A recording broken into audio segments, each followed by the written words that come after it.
In the 18th chapter of the book of First Kings, we find the story of the great prophet Elijah standing against the prophets of Baal, calling down fire from heaven, standing with the boldness of 100 men. And then in chapter 19, you know the old saying says the devil follows the dove, just like he did with Jesus. After Jesus' baptism, Jesus was taken out into the wilderness and tempted. The great Elijah found himself feeling sorry for himself under a juniper tree. In chapter 19, the Bible says, "And Ahab told Jezebel all that Elijah had done, and withal how he had slain all the prophets with the sword. Then Jezebel sent a messenger unto Elijah, saying, So let the gods do to me, and more also, if I have not thy life as the life of one of them by tomorrow about this time. And when he saw that, he arose and went for his life." This great man of God's running for his life. "And came to Beersheba, which belongeth to Judah, and left his servant there. But he himself went a day's journey into the wilderness, and came and sat down under a juniper tree.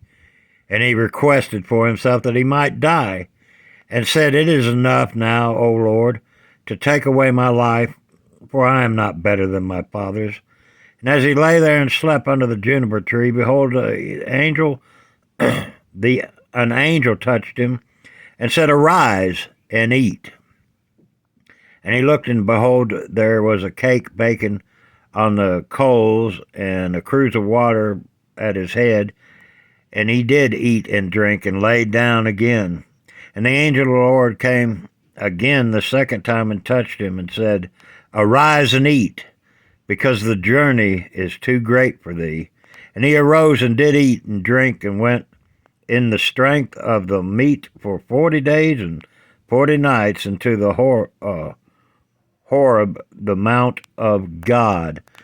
And I'm going to paraphrase the rest for time's sake. He went on, and he was feeling sorry for himself, this great man of God.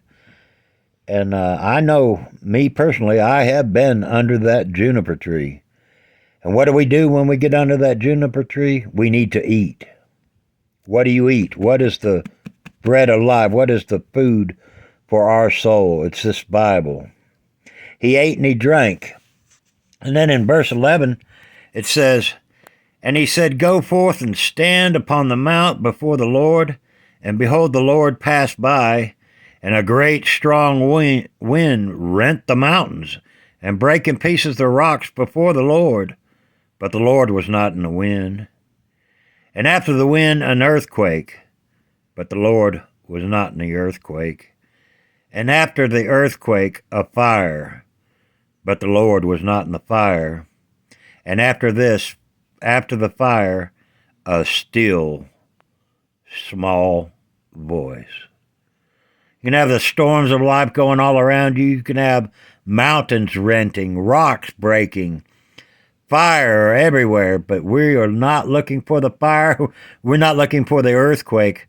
We're looking for that still, small voice. Stay in this book, especially when you're discouraged, folks, and pray without ceasing. You guys have a wonderful day.